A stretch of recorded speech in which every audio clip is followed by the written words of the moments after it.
After Effects has several tools that will give you the ability to generate graphics from scratch. And of course, as designers, we've all been in situations where we've had to create something out of nothing.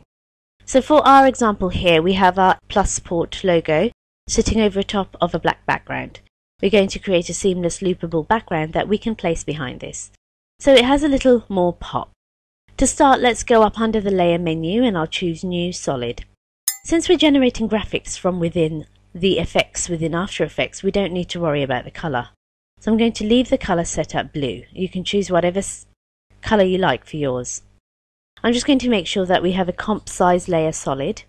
So select the button that says Make Comp Size. Now we can go ahead and click OK, and our solid's been added to the scene. Let's go up under Effect and we'll go down to Generate option. Under Generate, my favorite effect to create different patterns, Cell Pattern. Let's go ahead and choose Cell Pattern, and with that effect applied, you can see we have several different options here in our Effect Control panel. Now before I go through all these different options, I want to show you that our composition is 5 seconds long. Usually when I create a seamless background, I create something that's at least 30 seconds long. That way there's just a little bit more time before it loops back on itself.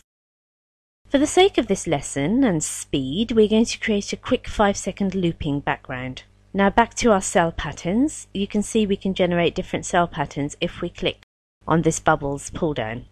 Let's choose crystals. With the crystal setting, notice how we're getting a slightly more harsh texture. We could adjust this by adjusting the contrast up or down. Now I'm going to adjust the contrast up to around 250. If you want to create a slightly different style, you can go to the overflow pull down.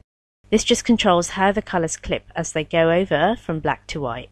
If we change it to wrap back, notice we have a slightly more detailed texture. I'm going to leave mine set to wrap back. Now in order to make this seamless, I'm going to animate the evolution property, but we want to open up the evolution options and make sure that cycle evolution is selected. This way, when we have one complete evolution, it'll be seamless. Let's go ahead and set our first keyframe. I'm going to click on the stopwatch next to evolution. Since our current time indicator is at the start of our composition, that's where our keyframe is. Now we can press End on our keyboard to move the current time indicator to the end of the composition, and let's change our evolution rotation parameter to 1 full rotation. Now you should notice there's no difference here in my composition window. If I press Home and End as I move back and forth, there's no difference in the frame. Let's press U on our keyboard to open up our keyframes we just created.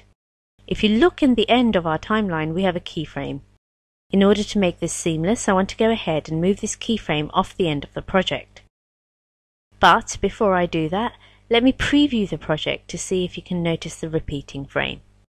In the preview panel, make sure you deselect from current time and then load up a RAM preview. It will load all the frames of the background, and notice when it gets to the end there's just a little slight pause.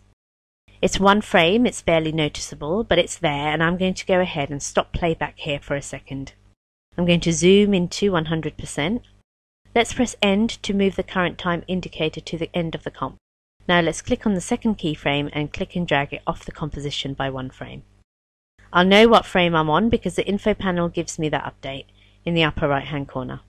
Notice when I move that 1 frame, I'm seeing a slight shift in my pattern. Now if we press 0 on our keypad to load up the seamless loop, once it actually gets to the end, it'll loop back to the beginning and be completely seamless. Now in order to add this underneath of our graphic, I'm going to go ahead and stop playback here for a second and move the solid underneath of our logo. Now obviously it's a little busy. I'm going to go ahead and zoom out here just by scrolling with my mouse wheel. In order to soften this a little bit, let's add one more effect. I'm going to go up under Effects and go to Blur, and we'll choose Fast Blur.